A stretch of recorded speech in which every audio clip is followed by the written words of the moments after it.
Hello and welcome to the second video of our three-part series on telerehabilitation. In this presentation we will cover some of the important guidelines and policy documents applicable to telerehab practice. We have also provided links to these documents below the presentation. Please also note that colleges and associations are rapidly posting guidelines and changes are being made to existing policy documents in some cases. However, the common issues and solutions remain similar.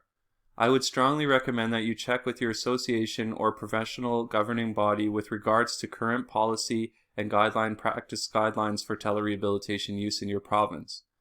Also, please note that an entire review of all applicable policy and guideline documents are beyond the scope of this presentation. This presentation serves as a means to highlight some common areas to be aware of when conducting telerehab practice. Here is a list of some frequently asked questions in the area of telerehab. You might be wondering about what are the best software or clinical platforms available to use to deliver care. If you're working in a private practice, you might be wondering how much to bill for your telerehab services. You might also be wondering where you can find evidence on telerehab use. The following two videos will attempt to provide answers or suggestions to finding the answers to these questions. So far, we've talked a lot about telerehab, but what exactly do we mean by this term? The prefix tele means distance, and when combined with health at its most basic or simple form means distance health. Telehealth is the use of information and communications technologies to deliver health services where there is a physical separation between care providers and/or the recipients over both long and short distances. Telehealth is an umbrella term that contains all subdisciplines delivering care at a distance, meaning that telerehab falls under the category of telehealth. There are also very specific telespecialties, including telestroke, teledermatology, teleradiology, and so on. In regards to telerehab, you will find different definitions depending on where you look, but essentially the key elements are the delivery of rehabilitation services at a distance using information communications technology. It is also important to recognize that telerehab is not a discipline unto itself, but rather a different method of delivery of allied health skills. The definition of telerehab here that's listed on the slide has been adapted from the Physiotherapy Alberta College and Association's guidelines on telepractice. Telerehab from this guideline can be defined as the delivery of professional rehabilitation services at a distance using telecommunications technology as the service delivery medium. Telerehab relates to the services delivered by allied health disciplines, featuring all aspects of patient care including the patient interview, physical assessment and diagnosis, treatment, maintenance activities, consultation, education, and training. I really like this definition because it includes several aspects of care that can be delivered remotely. Next, the term information communication technologies that's come up a few times refers to all devices with the ability to remotely connect to the internet. This includes applications and systems that, when combined, allow people to interact in the digital world. This also includes internet-enabled devices such as automobiles, dishwashers, Fitbits or activity monitors, and any other device that can be connected to the internet. More recently, the advancement of the Internet of Things has exploded. The Internet of Things comprises a network of physical devices connected through information communications technologies. Examples from the Internet of Things include vehicles, home appliances, and other items that can transmit information and cause other devices to perform an action arising from electronic sensors. The Internet of Things enables information gathered from sensors in the physical world to be transmitted into computer-based systems. In regards to rehabilitation, Internet of Things devices can assist in the measurement of behavior and physical phenomenon that have previously been impractical or impossible to obtain. For example, the use of wearable accelerometers enables the measurement of human movement in more detail than ever before. The term encryption is commonly used in the area of telerehab and is essential in understanding in regards to security. Encryption in the world of computing is a process where data is taken from something that is readable or easily understood and then encoded in a way that only can be decoded by another person or device if they possess the proper decryption key. Encryption can be thought of as a method of locking data. Think of the analogy of using a cheap padlock to lock your home versus a high-end security system. While both provide the ability to lock your home, one is far superior to the other. This is the same of encryption. While there are numerous methods of encrypting or locking digital information, some methods are superior to others. Ensuring the security of sensitive data or healthcare information is imperative. The process of encryption can be used for both stored data and data in transit. Examples of stored data include saved data in hard drives or on personal computers or servers. Examples of transit data include video and audio feeds and video conferencing, sending and receiving emails and/or other communications. In providing telerehab service, it is vital to ensure that both the stored data along with the data in transit are encrypted to safeguard information. Due to the evolution and expansion of telemedicine and telehealth, two main categories of service delivery have emerged: asynchronous and synchronous. The first category of asynchronous does not occur in real time, but rather is known more commonly as store and forward service delivery. Traditional information and medical data, images, audio, and text in store and forward tools are captured, stored, and subsequently transmitted for later use. At this point in time, asynchronous medical data that are transmitted is typically high quality without pauses or freezing episodes, as seen in that can occur more in real-time communications. Asynchronous medical services are used routinely in areas such as dermatology and radiology. The popularization of such store and forward technology is attributed to evidence demonstrating improvements in patient management, diagnostic accuracy, and patient satisfaction.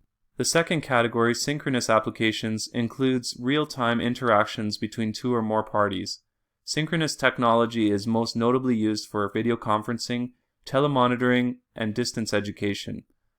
Evidence supporting the use of synchronous technology has consistently demonstrated promising results.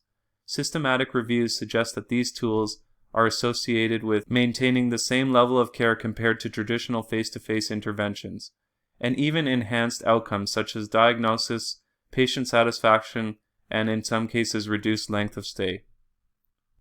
In a statement from Zoom video conferencing website, they have added more clients in the first 2 months of this year than in all of 2019 combined. They also report that overnight everyone realized they needed a tool like this. Video conferencing is being used more now than at any time in history and will likely change the landscape even when we return to our normal lives.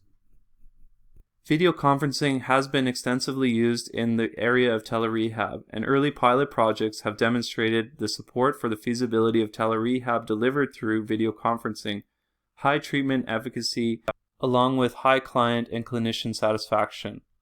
In the next video, we will discuss the different types of platforms that exist for delivering care. We will also go over the strengths and weaknesses of each different type of platform and the level of security they offer. Virtual clinical platforms are very similar to video conferencing platforms. However, they typically feature extensions of traditional video conferencing capabilities, including measurement tools that can examine range of motion, length measurements, speech volume, and speech frequency, to name a few examples.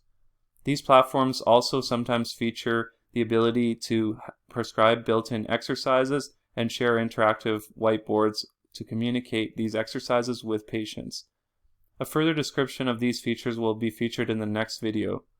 As mentioned previously, activity monitors and other wearable devices can assist with monitoring and tracking fitness-related metrics such as distance walked or run, calorie consumption, and in some cases heart rate and quality of sleep. When delivering remote care, you might consider the use of activity monitors or other wearable Internet of Things devices that can assist you in measuring and providing advice and goal setting with your clients. Several clients already own some of these devices, and they can be extremely helpful in exercise prescription and monitoring. The following slide represents an overview of the number of results in each listed database when searching for the keyword telerehabilitation. Here is an overview of the database results for the term telerehab. As you can see, there are a large number of research publications in the field of telerehab, including some systematic reviews, as the evidence base grows. As consumers of research evidence, it is important to note that you might not find a research article matching the exact population in which you wish to deliver care with. In these situations, it is important to remember that in addition to research studies, evidence-based practice involves the value of the patient and the experience of the clinician along with research. Again, sometimes it is necessary to think of innovative solutions in delivering care. As the evidence base in telepractice has grown, there have now been advances in journals specified in telerehab practice. Notably, there are now dedicated journals into the field of telerehab, including the International Journal of Telerehabilitation, the Journal of Medical and Internet Research with a specific rehabilitation and assistive technology division. The rest of this presentation will highlight some of the evidence in telerehab, starting with general examples and moving to more discipline-specific examples from SLP, PT, and OT services. This systematic review by Haley et al. In 2011 reviewed 61 telerehabilitation research articles. 51% of these articles were deemed to be of good to high quality by the authors and represented 12 clinical categories, with cardiac and neurological conditions making up the majority of the research articles reviewed. Their review determined that 71% of these studies were deemed successful, with 51% of the studies appearing to demonstrate clinical significance compared with usual care. Although the authors did highlight that usual care was not often or not as well defined as telerehab interventions in the publications. The authors concluded that telerehab showed promise in many fields, but compelling evidence of benefit and of impact on routine rehab programs is still limited. Please keep in mind that this study is from 2011, but it does highlight the need for more detailed, better quality studies and for studies on the use of telerehab in routine clinical care. This systematic review of the use of telehealth in speech, language, and hearing sciences, conducted in 2015, examined 103 articles to determine the current state of telepractice in speech and language pathology. The practice areas are listed on the right-hand side of the slide. There was approximately an even split of assessment and treatment-focused articles. The majority of these studies concluded that telehealth procedures had advantages over non-telehealth approaches. The authors also identified barriers to practice, including technology, training, and regulation, and overall, the authors concluded that the need for speech-language pathologists and audiologists to adapt to this new healthcare modality is evident. In this physiotherapy systematic review example from 2017, the authors examined 13 studies with a total of 1,520 participants. Interventions examined were targeted at arthritic conditions, spinal pain conditions, and orthopedic surgical interventions. The authors of this review found unequivocal evidence that the management of musculoskeletal conditions via real-time telerehab is effective in improving physical function and disability along with pain. When comparing telerehab to control, a small to moderate but significant effect can be seen in favor of telerehab, suggesting that telerehab is superior to conventional usual care with respects to physical function and disability in the papers that they examined. Lastly, in the area of occupational therapy, a scoping review conducted in 2017 aimed to describe the extent and nature of telehealth service research in occupational therapy. The authors found 27 studies, with 70% providing services using video conferencing. The majority of the studies in the scoping review in regards to occupational therapy were intervention-focused. The clinical populations identified within the scoping review are listed on the right-hand side of the slide. This concludes the presentation on definitions and evidence in telerehab practice. Our next video will focus on clinical considerations in telerehab practice, along with tips for success. Thank you for your attention.